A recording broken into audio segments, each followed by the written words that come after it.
Sagittarius, Sun, Moon, Rising, and Venus. Is Donna from Tarot. I wanted to do a quick read for y'all. And actually, this is one of the zodiacal reads, meaning it's planned. So, for those of you who are studying or wanting to learn tarot, these are the cards associated with Sagittarius. Sun, Moon, Rising, and Venus. So Sagittarius is the sign. You have the Knight of Wands, the Nine of Wands, the Temperance, the Wheel of Fortune, the Eight of Wands, and the Ten of Wands. Actually, I guess I should have said 8, 9, and 10 of Wands, Knight of Wands, Temperance, and Wheel of Fortune. Basically, those are the cards associated with the sign of Sagittarius. And this is considered the player card. I mean, if you look at this one, look at him. He looks like he's, you know, he's happy and he's ready for a good time, and he's holding that wand up. It's supposed to be a symbol of, you know, it's a phallic symbol. You know what he's trying to, you know, what he's like waving around. So it's, you know, he's here for a good time, not a long time. And Sages get a reputation for being the bachelors or bachelorettes of the zodiac. They get a bad reputation for having a fear of commitment. But I think in reality, Sagittarius is a sign that's very sensitive.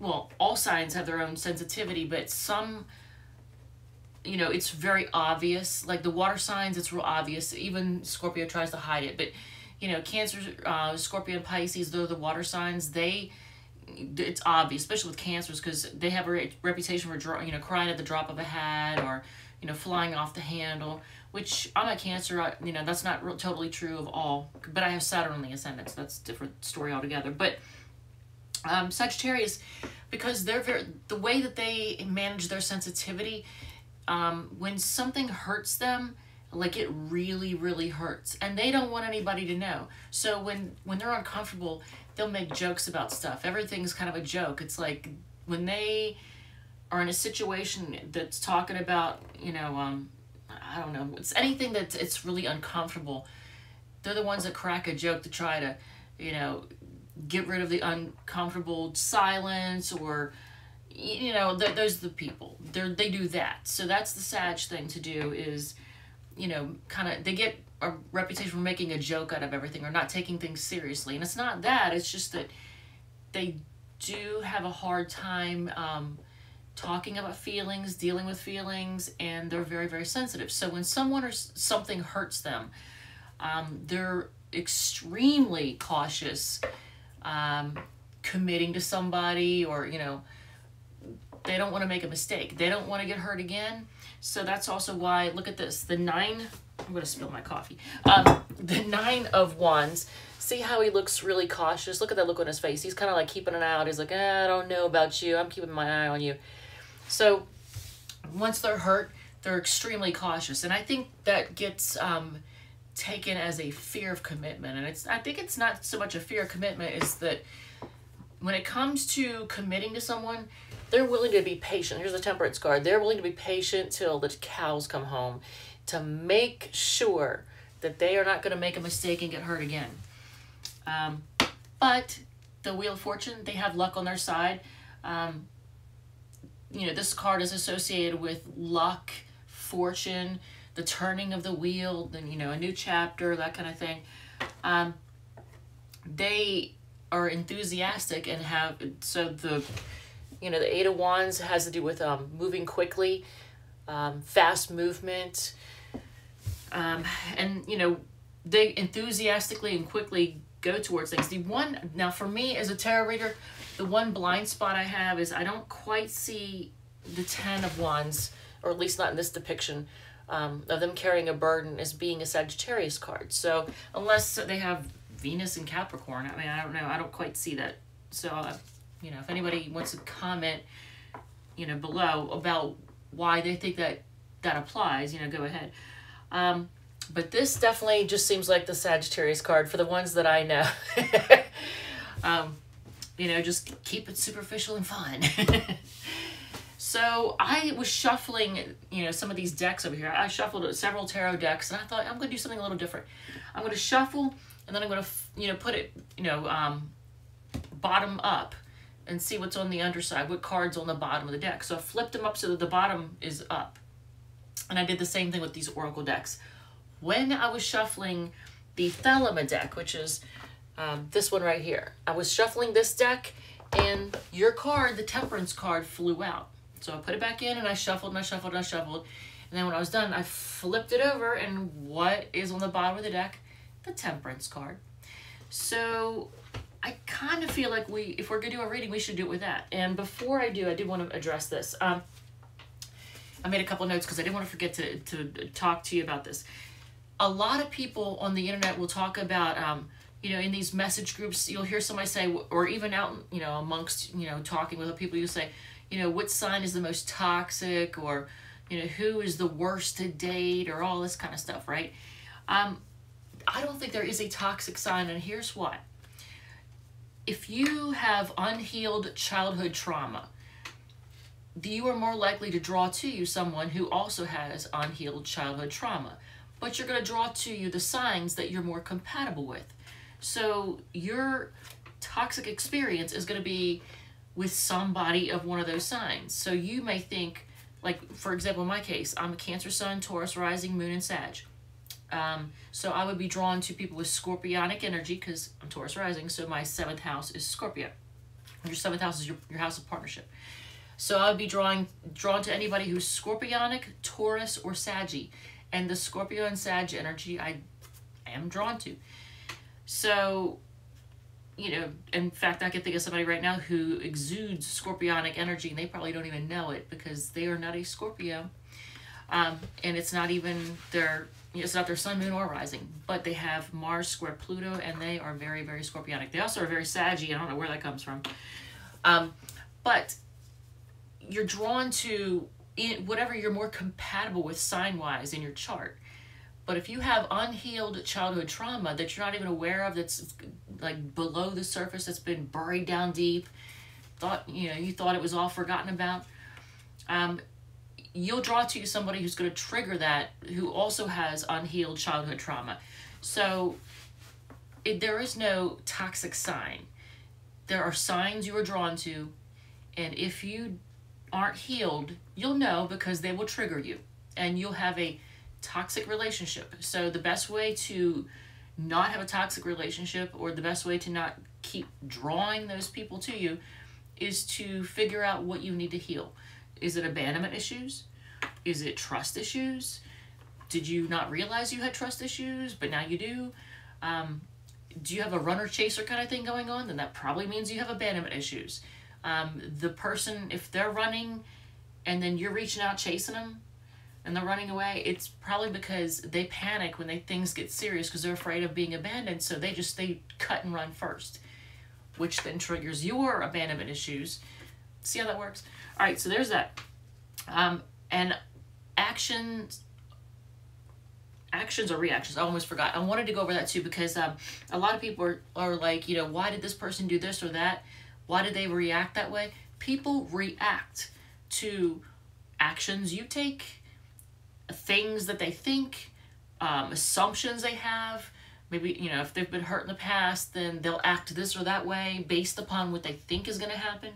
So just remember, actions are reactions to experiences and prejudged, you know, situations. They'll assume, you know, somebody might assume a situation will go a certain way. And I wanted to go over your astro chart. This is, look at that. It says Sagittarius. So what I did is I did a chart for where everything is right now. If you are a Sagittarius rising, this definitely applies to you. If you are a Sagittarius sun, it still applies. It's a solar chart. And then Sag, Moon, and Venus can still, you know, get something out of this. So, for example, right now, your concerns are probably, for the next day or two, you're going to be preoccupied with your career and your public image, how people see you. And not only, that's like 2.5 days, you know, the moon, which is your emotions and what your, concerns. That's your concerns for like 2.5 days will be career and public image, and then it's going to be friends, group associations, then it's going to be your unconscious, and then it's going to be your physical body, and then it's going to be your money, and then it's, you know, on and on and on. Throughout the month, if you were to track where the moon was in your chart, you would see, you'd know ahead of time what you're going to be worried about, and then so you'd kind of be prepared for it. So I can tell you let's see, for the last, I don't know, for those of you who are older, you'll understand this. For the last 12 years or so, you have gone through huge changes in how you view money, earning it, saving it, spending it, how you view it, what you value. You know, your values in general and your money have gone through and been going through and still going to go through for the next couple of years a big transformation. If you're older, you'll realize it and you'll recognize it. If you're younger, it won't really matter. You won't notice it. I could tell you that for the last, I don't know, 8 years, your home life probably has not been the most clear, I guess is the best way to put it. A lot of you, not a lot of you, but quite a few probably can, you know, relate to this. Either couch surfing, moving a lot, not really know where to call home, unclear about, confused about where you want to live, where you want to call home. The other side of that coin is there could be addiction issues or mental illness within the family that have come out over the last, you know, 8 years-ish. And then the other thing is, for the last couple of years, your work has been kind of unstable. I'd say for the last 2.5 years, your work has been going through ups and downs. You know, you may have work, you may not have work. Or the other side of that coin is that your work is very weird, you know, like different, unique, odd, bizarre maybe. What you do for a living, how you earn money might be, you know, unique and bizarre. So right now, for the last couple weeks, you have had Venus in the first house. So that makes you come across as probably more attractive to people when they see you. Regardless of whether or not you're normally an attractive person, you probably the last couple weeks or so, you probably have appeared more attractive and more at ease with yourself for the most part. And you have been probably recently, or you're right now over the last week or so, and you probably will continue for the next 3 weeks, kind of delving into your subconscious and how you think and what causes you to think that, like, you're gonna be thinking about what goes on behind the scenes to make you the way you are.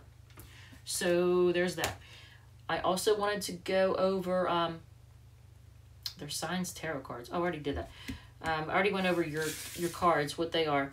Toxic signs, actions, reactions, astro chart, and then we'll do the reading. And at the end, I will mention, for anybody who's growing a channel, who is thinking about making a channel, a YouTube channel, wants to grow it, I will share with you some information that will help you grow it. And I'll put that at the very end. I don't want to forget that. And we're going to roll after this reading to see who who we're going to be doing a reading for next. And then after that, it will be, let's see, Capricorn, because we're going to go in zodiacal order with die rolls in between. So,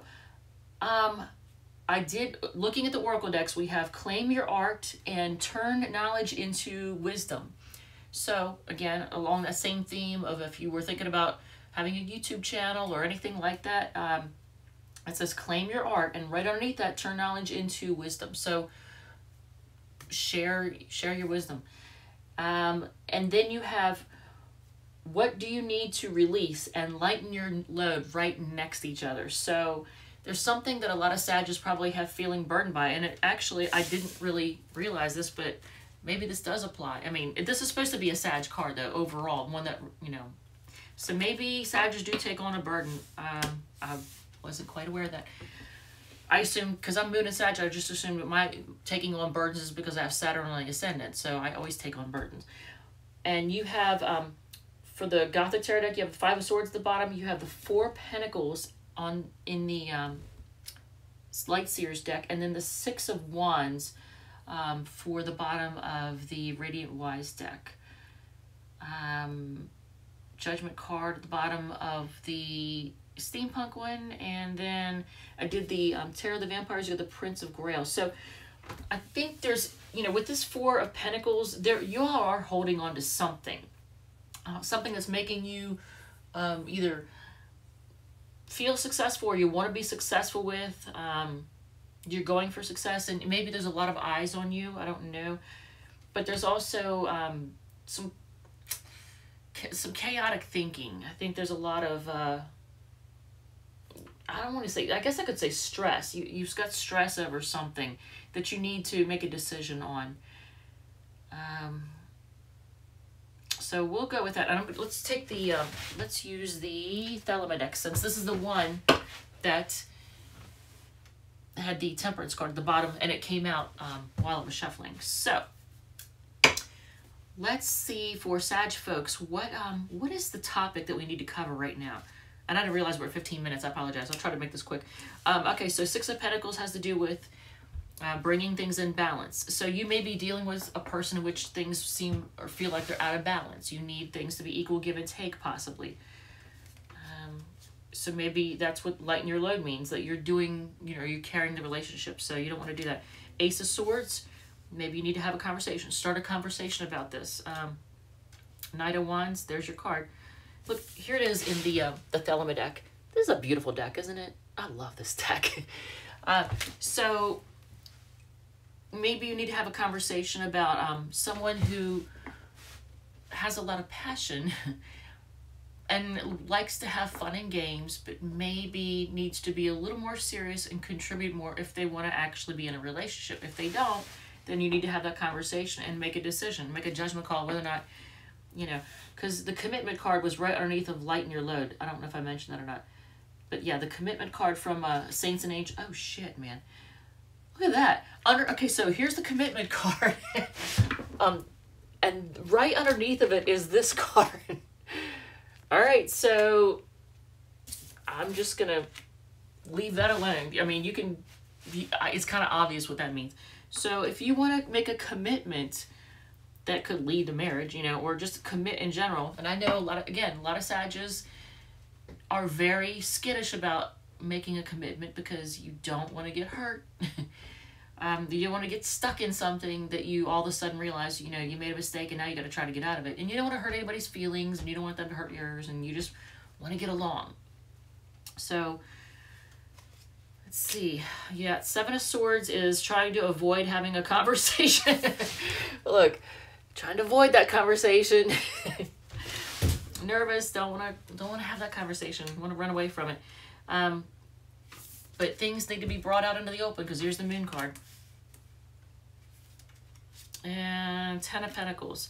I think this shows that, like, if you do have this conversation, you could find that both of you are willing to work together to really have it all. Maybe both of you are just a little bit skittish. And here's the Lover's card. Damn, I love that card. Ten of Wands, there's your card. Because this right now might feel like a burden. This relationship might feel like a burden. And you got the Four of Cups. So you don't want to be disappointed, and you don't want to be apathetic or, I don't know, lose. You don't want to be stuck in a relationship in which you're bored, and you lose your passion. And that happens if you get resentful because you feel like you're carrying the relationship. It makes a person resentful. It makes them lose interest. So that could be the Four of Cups right there, making you lose interest. So, yep, Temperance card. So, I don't know if that helps in any way, shape, or form, but you need to have conversation because it has to do with bringing things in balance.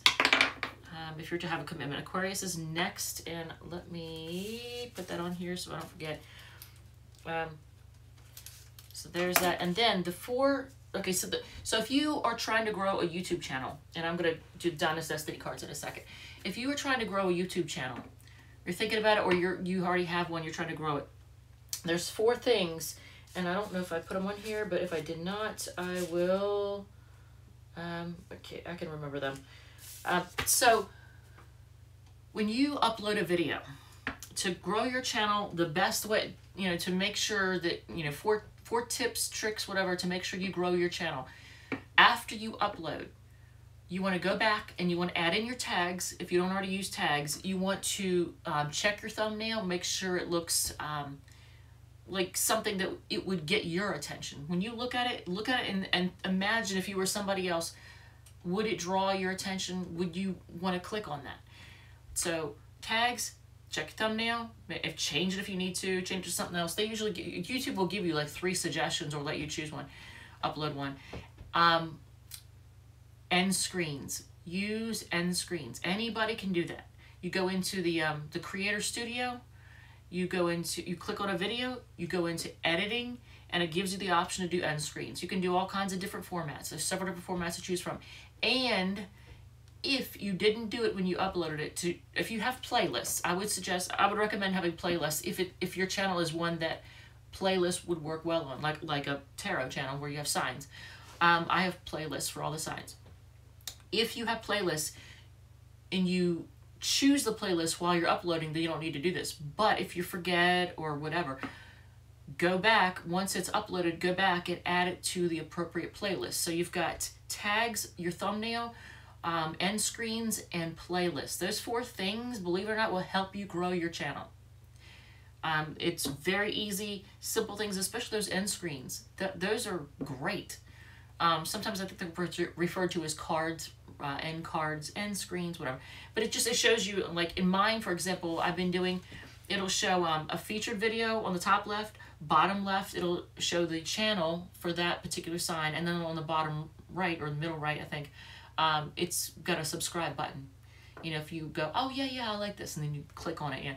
So that is, I didn't mean to go over 20 minutes, but anyway, that is what I have for you guys, and Aquarius is next. I hope somehow this has been helpful, and if so, feel free to like, share, and subscribe. I appreciate you all, and I will see you in the next read. Okay, Sagittarius. I forgot to do Donna's Destiny cards. Redecorating your living space is on the bottom of the deck, and new look. It's difficult for them to apologize. Stop wasting money. Come on, Sagittarius don't waste money, do they? Not if they have Venus and Capricorn, they usually don't. But, well, maybe not. Cook them a special meal. They miss you, and they think you can do much better. That almost sounds like they have shades of Virgo in them. All right, so now I'm good. All right, love you guys, and I will talk to you later.